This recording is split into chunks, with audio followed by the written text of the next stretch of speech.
लेकिन रात्रि के समय जो जल के अधिष्ठात्री देवता है वरुण, वह विश्राम करते हैं। अब जैसे ही नंद बाबा ने जल में प्रवेश किया तो जो वरुण के दूत थे वह नंद बाबा को पकड़कर ले गए और बंदी बनाकर रख लिया।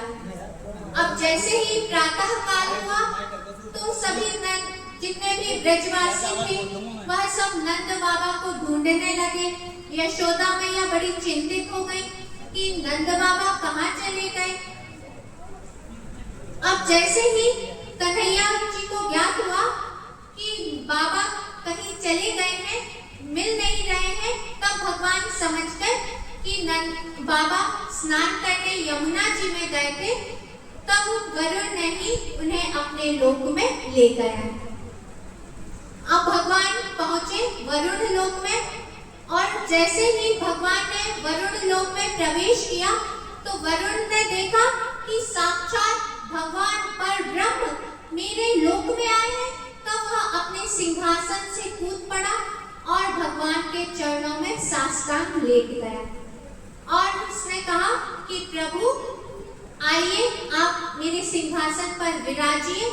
और फिर वरुण ने भगवान की पूजा किया और फिर भगवान से पूछा कि प्रभु इस समय आप मेरे लोक पर आए हैं। तब भगवान ने कहा कि आप मेरे नंद बाबा को लेकर आए हैं। तब वरुण ने क्षमा याचना मांगी कि मेरा यह जो दूत है यह अज्ञानी है, यह नहीं जानता है कि यह आपके पिता है। और वरुण ने नंद बाबा को लाकर कन्हैया जी को दिया और कहा कि यह आपके बाबा है, अब आप मेरे इस दूत की धृष्टता पर इसे क्षमा करें क्योंकि इसने अज्ञानवश ऐसी भूल किया। और फिर भगवान नंद बाबा को लेकर आए। अब जैसे ही नंद बाबा सभी ब्रजवासियों से मिले तब नंद बाबा ने बतलाया कि यह जो कन्हैया है, यह जब मुझे वरुण लोक में मुझे लेने के लिए गया तब वरुण ने अपना सिंहासन छोड़ दिया और मेरे इस लाला को अपने सिंहासन पर बिठाला, इसका पूजन अर्चन किया। तब सभी ब्रजवासियों को बड़ा आश्चर्य हुआ और जितने भी ब्रजवासी थे सभी ने कन्हैया से कहा कि कन्हैया, यदि तुम सही में पर ब्रह्म हो, भगवान हो, तो हमें उस वैकुंठ लोक का दर्शन कराओ ना। अब भगवान ने सोचा कि अब अपने सभी सखाओं को, जितने भी ब्रजवासी हैं, नंद बाबा हैं, सभी को मैं अपने वैकुंठ का दर्शन करा, क्योंकि जो वैकुंठ है उसके लिए तो जो बड़े बड़े योगी हैं, सिद्धि हैं, उनके लिए भी वैकुंठ लोक का दर्शन बड़ा ही दुर्लभ है, लेकिन सभी तो भगवान के आश्रित हैं।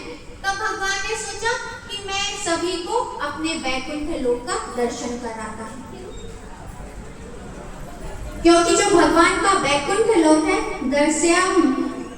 दर्शया मास लोकम स्वगोपा नामतम सा परम सत्यम ज्ञानम अनंतम यद ब्रह्म ज्योति सनातनम। भगवान का जो लोक है, वैकुंठ लोक है, वह तम से परे है। वह जो लोक है वह सत्य स्वरूप है, अनंत है और ज्योति के समान है। अब भगवान ने सभी जितने भी ब्रजवासी थे, नंद बाबा थे, सभी से कहा कि अब आप सभी लोग इस मानसरोवर में डुबकी लगाएं। तब भगवान के कहने पर जितने भी ब्रजवासी थे सभी ने उस ब्रह्म कुंड में डुबकी लगाई और जैसे ही सब उस कुंड में कूदे और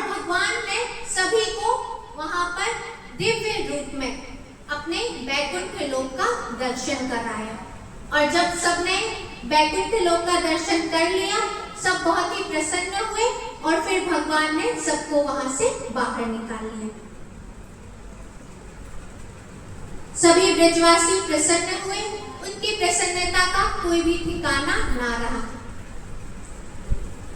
अब हम लोग रासलीला में प्रवेश कर रहे हैं, रास पंचाध्याय में प्रवेश करेंगे। भगवान पिता रात्रि सर्गोत्फुल्ल मल्लिका विचरन्तु मनश्चक्रे योग मायामुपाश्रिता।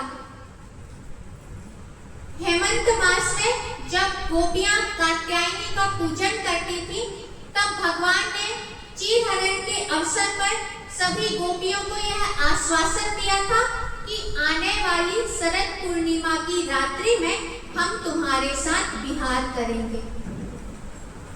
अब शरद पूर्णिमा की वह रात्रि आ गई और जो गोपियां हैं वह भगवान के जब जाती थी स्नान के लिए, तब सभी गोपियां साथ में जाती थी। लेकिन अब जब शरद पूर्णिमा की रात्रि आई, तब भगवान ने अपनी वेणु का वादन किया। और जैसे ही भगवान ने अपनी वेणु का वादन किया, दृष्ट्वा कुमुदवन्ता मखण्डमण्डलं रमाननाभं नवकुङ्कुमारुणं